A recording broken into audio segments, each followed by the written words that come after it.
بسم اللہ الرحمن الرحیم۔ مومن ہر چیز کو، ہر واقعے کو ایمان کی نگاہ سے دیکھتا ہے، توحید کی نگاہ سے دیکھتا ہے۔ دیکھیے، یہ ایک دو دن پہلے جو پریس کانفرنس کی D G I S P R نے، اور اس کے ریئیکشن میں وہ جو سہیل آفریدی یا وہ جو کے پی کے وزیر اعلیٰ ہیں اور دوسرے کتنے لوگوں کو کتنا احساس ہوا اور شدت کے ساتھ انہوں نے ریئیکشن کیا اور آپے سے باہر ہو کے بیانات دے رہے ہیں کہ ہمارے لیڈر کو گالی دی ہے اور اب ہم ہر حد کراس کر دیں گے۔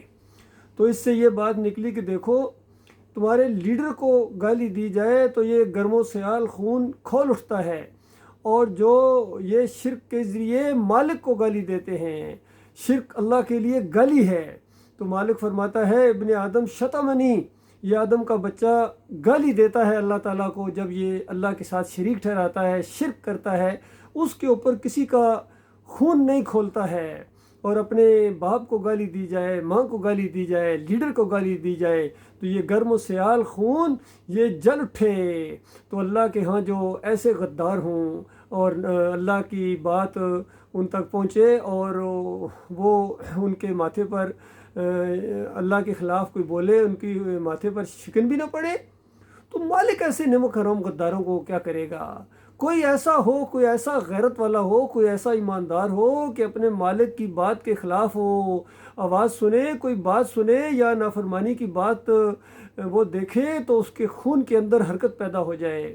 جب تک یہ انداز سامنے نہیں آتا اللہ کے بندوں، کوئی خیر اس دنیا کے اوپر نہیں آنے والی ہے۔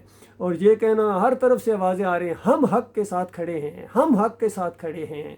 جو حق کو مانتے ہی نہیں وہ حق کے ساتھ کیسے کھڑے ہوں گے؟ یہ دو باطل آپس میں ٹکرا رہے ہیں، اور جو زیادہ طاقت والا ہوگا یا جس کو اللہ ایک دوسرے کے اوپر مسلط کر دے گا، یہ ہوتا رہا ہے۔ یہ تو اللہ کے عذاب کی شکلوں میں سے ایک شکل ہے۔ سورہ الانعام کے اندر مالک فرماتا ہے کہ ہم ان کو عذاب دیتے ہیں، پوری طرح قدرت رکھتے ہیں کہ ان کے اوپر سے عذاب ہم نازل کریں یا ان کی پاؤں کے نیچے سے عذاب ان پر لیں، ان کے شرک اور کفر اور نافرمانیوں کی وجہ سے، یا ان کو گروہوں میں بانٹیں اور ایک کی طاقت کا مزہ دوسرے کو چکھائیں۔ تو یہ والا عذاب آج آپ کے اوپر آ رہا ہے اللہ کے بندوں۔ یہ گروہ بندی، چاہے یہ مذہبی گروہ بندی ہو، کوئی بریلوی ہے، کوئی دیوبندی ہے، کوئی اہل حدیث ہے، کوئی سلفی ہے، کوئی رافضی ہے، کوئی قادیانی ہے، کوئی شیعہ ہے، کوئی چشتی ہے، قادری ہے، بتاؤ اسلام یہ تعلیم دیتا تھا تمہیں اس طرح گروہوں کے اندر بٹ جانا؟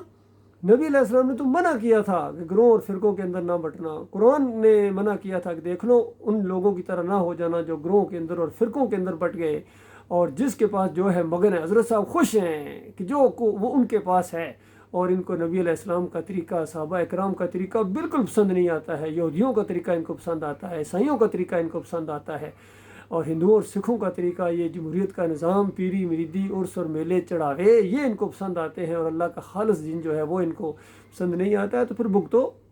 یاد رکھنا ایک بات کان کھول کر، اس مارکے کے اندر جو بھی آپس میں لڑیں گے، جو مرتے جائیں گے، سیدھے آگ میں جائیں گے، جس طرف سے بھی، کیونکہ اللہ تعالیٰ نے یہ طے کر دیا ہے، اور یہ نبی علیہ السلام نے فرمایا ہے، من مات یشرک باللہ شیئن دخل النار۔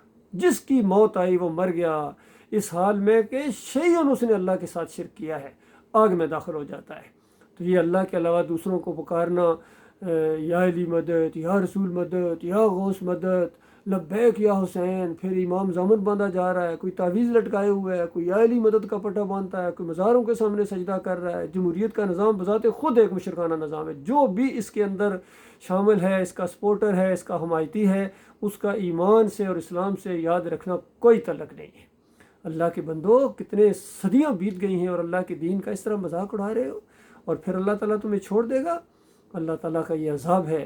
اللہ یہ کہ توبہ کرو، سچی توبہ کرو، اپنے مالک اور خالق کی طرف پلٹو، ان مسلکوں سے نکلو، ان سیاسی پارٹیوں سے نکلو، اللہ کے دین کی طرف آ جاؤ۔ مالک تمہیں دنیا کے اندر بھی عزت دے گا، اور تمہاری یہ جو ذلت اور خواری ہے، پوری دنیا کے قرضے تمہارے کندھوں کے اوپر چڑھے ہوئے ہیں، اور تم نے مزاروں کے اوپر سونے کے دروازے لگائے ہوئے ہیں۔ بتاؤ کہاں گئے تمہارے دانشور، بڑے بڑے لیڈر، بڑے بڑے مولانا اور بڑے بڑے عسکری لیڈر کہاں گئے؟ اتنا دماغ نہیں کام کرتا آپ کا؟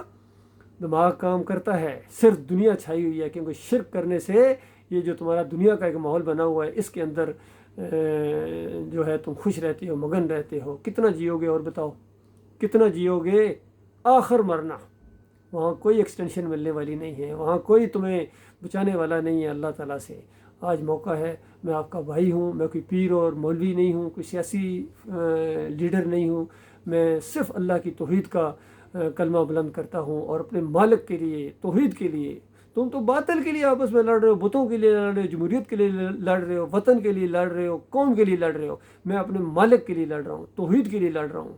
گزشتہ 38 سال سے یہی مسئلہ ہے، اسی کو پھیلا رہا ہوں، اسی کے لیے جی رہا ہوں، اور اسی کو انشاءاللہ زندگی کے آخری سانس تک، میرا آخری سانس آئے گا توحید کا نعرہ بلند کرتے ہوئے آئے گا.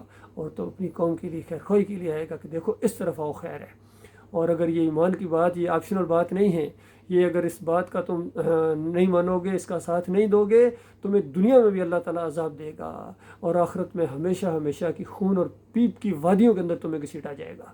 یہ ایسی دعوت ہے، یہ لا الہ الا اللہ محمد رسول اللہ کی دعوت ہے. اللہ کے بندو، یہ کوئی سیاسی پارٹی نہیں ہے، یہ اللہ کی پارٹی ہے. اور اللہ جس کے ساتھ ہو، دنیا کی کوئی طاقت اس کو مغلوب نہیں کر سکتی ہے، اور جس کو اللہ چھوڑ دے اس کا پھر کوئی حمایتی نہیں ہوتا ہے.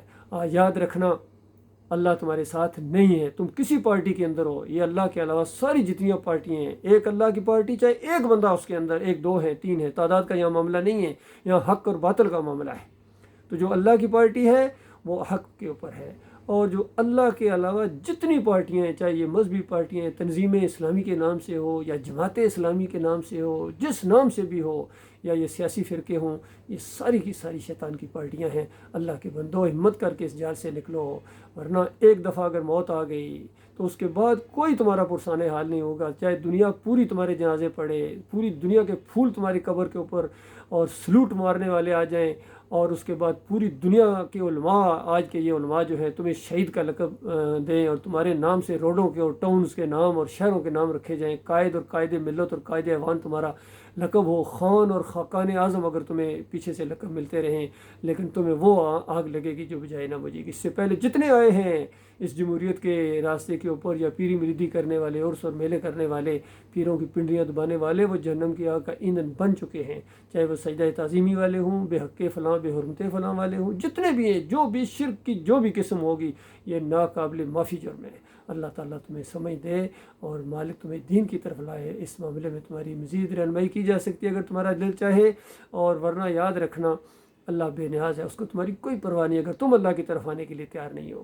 اللہ تعالیٰ غور و فکر کرنے کی توفیق عطا فرمائے، ہمارے ملک کو امن و سکون کا گہوارہ بنائے. مالک پوری دنیا کے لیے اس کو ماڈل بنائے، اور صحیح معنوں میں وہ بات پوری ہو جائے کہ پاکستان کا مطلب کیا، لا الہ الا اللہ.